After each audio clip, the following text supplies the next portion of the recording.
हम आज इस वीडियो में ये देख रहे हैं कि जो ऑब्जेक्टिव है वो सभी कवर करने की कोशिश करेंगे।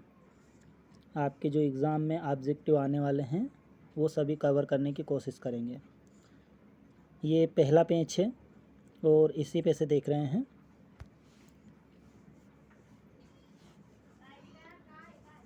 पहला क्वेश्चन,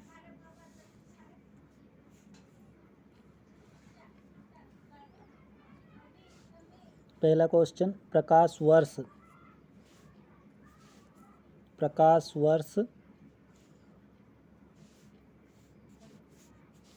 पहला ही क्वेश्चन है। प्रकाश वर्ष मात्रक है समय का, दूरी का,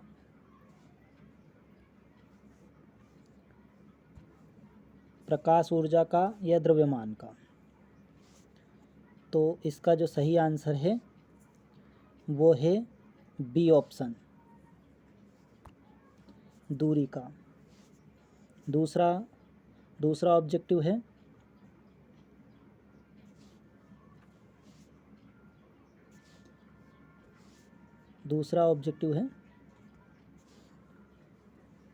गैस के अणुओं की गति होती है एक विमीय, द्विविमीय, त्रिविमीय।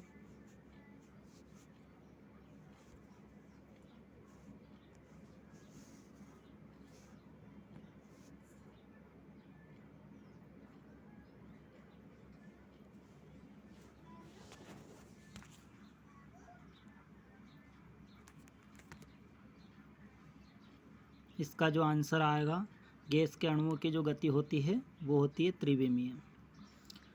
तीसरा ऑब्जेक्टिव है जड़त्व का गुण होता है गोलाकार वस्तुओं में, केवल सजीव वस्तुओं में, केवल लंबी वस्तुओं में, सभी वस्तुओं में।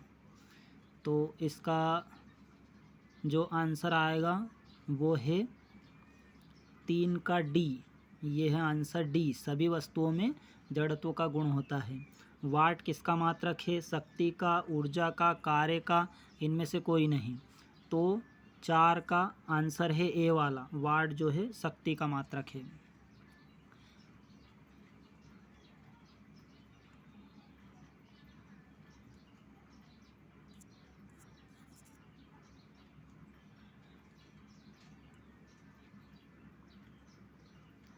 पांचवा ऑब्जेक्टिव है रेखीय संवेग के आघूर्ण को कहते हैं बलयुग्म, बल आघूर्ण, आवेग, कोणीय संवेग। रेखीय संवेग के आघूर्ण को कहते हैं। तो इसका जो आंसर है 5 का डी, कोणीय संवेग। रेखीय संवेग के आघूर्ण को कहते हैं कोणीय संवेग। छठे का आंसर है, छठा है सेल्सियस पैमाने का परम शून्य ताप होता है। इसका 0 degree, -273 degree, 100 degree, -273.18 degree Celsius. तो इसका आंसर जो है वो डी वाला है, -273.18 डिग्री सेल्सियस।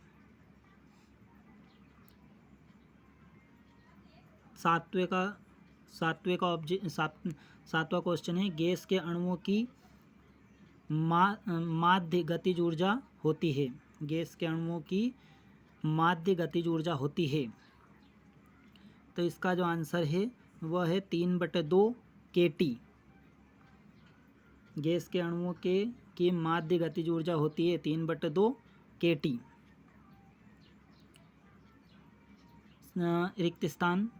रिक्त स्थान में देखेंगे। प्रश्न 2, रिक्त स्थानों की पूर्ति कीजिए। पहला है सेकेंडी लोलक का आवर्तकाल होता है। तो सेकेंडी लोलक का जो आवर्तकाल होता है वो 2 सेकंड होता है।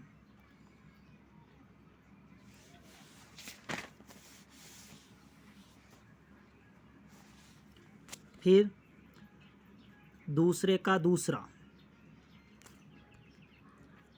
0 डिग्री सेल्सियस पर वायु में ध्वनि का वेग होता है। 0 डिग्री सेल्सियस पर वायु में ध्वनि का वेग होता है, वो होता है 332 मीटर पर सेकेंड। 332 मीटर प्रति सेकंड। इस प्रकार से हो जाएगा। तीसरा सी, पृथ्वी के केंद्र पर गुरुत्वीय त्वरण का मान होता है। जो पृथ्वी का केंद्र है उसके पृथ्वी का केंद्र इस प्रकार से उसके पृथ्वी के केंद्र पर गुरुत्वीय त्वरण का जो मान होता है वो क्या होता है? शून्य होता है। पृथ्वी के केंद्र पर गुरुत्वीय त्वरण का जो मान होता है वो शून्य होता है। नेक्स्ट क्वेश्चन है जी वाला। जी, नेक्स्ट क्वेश्चन है 4। जी एक राशि है। जी एक क्या है? एक अदिश राशि है। जी कैसी है? एक अदिश राशि है।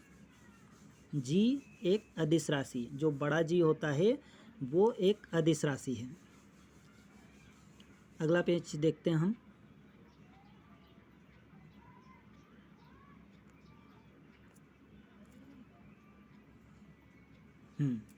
नेक्स्ट पेज में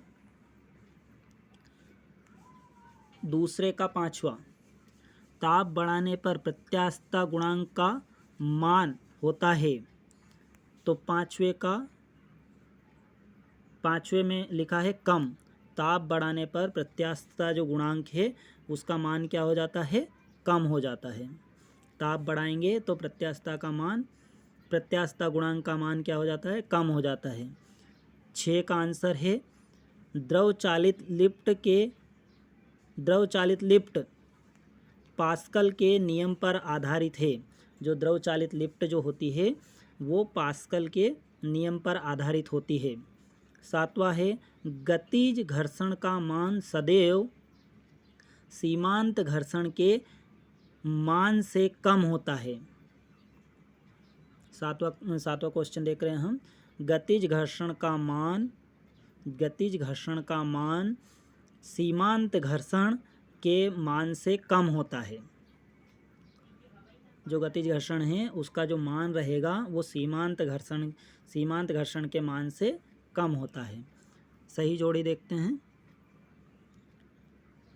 सही जोड़ी 3, प्रश्न 3, सही जोड़ी बनाइए। इसमें संवेग में ई वाला आएगा। ये संवेग में इसमें आएगा √2m × k, √2m_k, ये इस प्रकार से। फिर इसके बाद में दूसरे का विस्थापन y, तो इसका जो आंसर है F वाला है। इसका मान आएगा y बराबर y1 + y2 + y3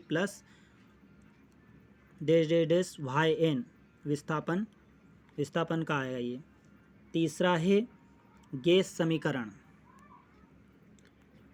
समीकरण का जो आंसर है, गैस समीकरण इसमें से आएगा ये वाला। तीसरे का डी वाला, तीसरे में डी, PV = nRT, ये गैस समीकरण होता है। चौथे में आएगा अध्यारोपण का सिद्धांत। अध्यारोपण के सिद्धांत में आएगा 4 का F,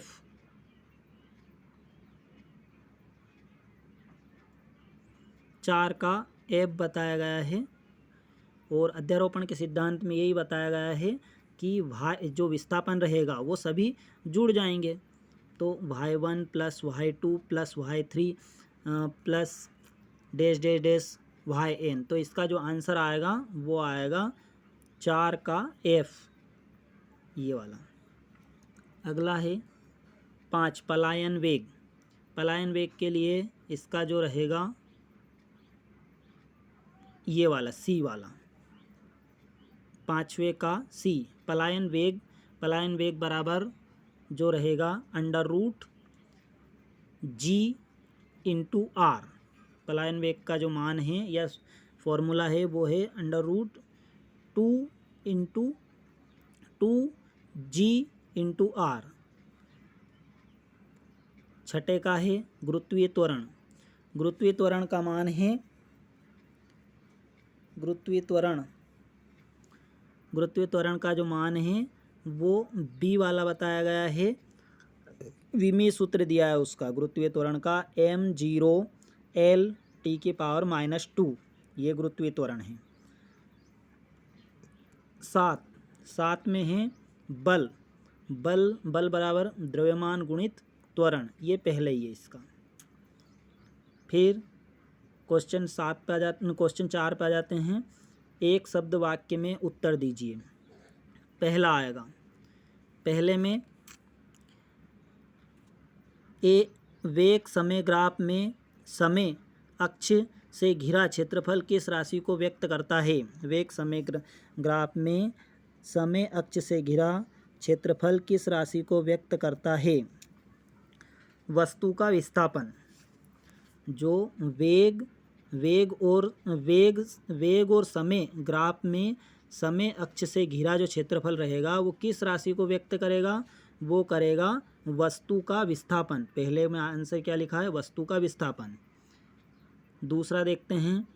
दूसरे में है सर्पीय घर्षण तथा लोटनी घर्षण में कौन सा घर्षण कम होता है?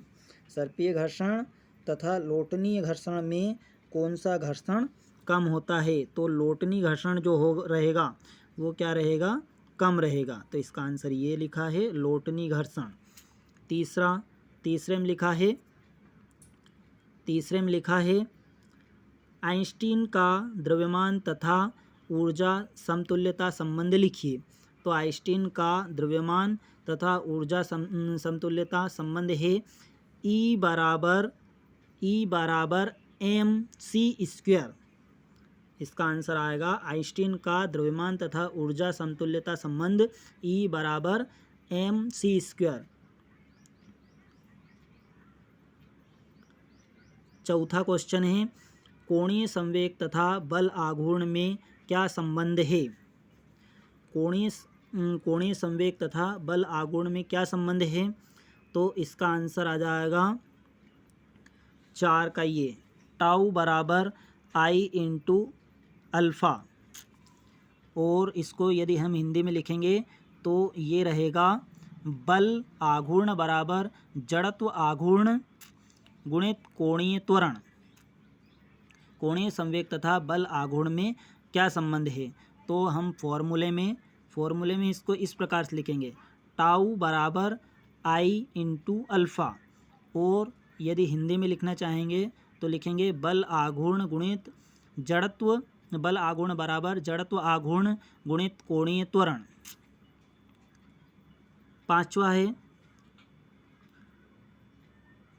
पांचवे में है जड़त्व आघूर्ण का एसआई मात्रक क्या है? जो जड़त्व आघूर्ण होता है उसको एसआई मात्रक में, उसका एसआई मात्रक क्या है? जड़त्व, आंसर ये है जड़त्व आघूर्ण का एसआई मात्रक किलोग्राम मीटर स्क्वायर।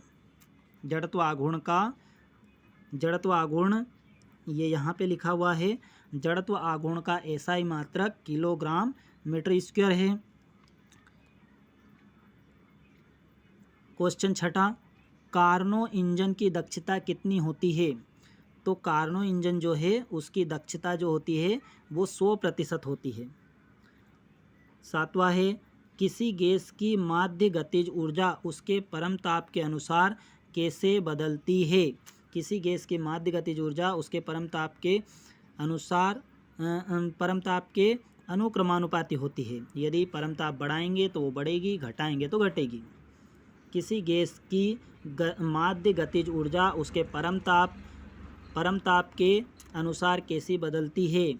तो बढ़ाएंगे तो वो बढ़ेगी, घटाएंगे तो घटेगी, अनुक्रमानुपाती होती है अर्थात। अगला पेपर देखने के लिए अगला वीडियो बनाते हैं।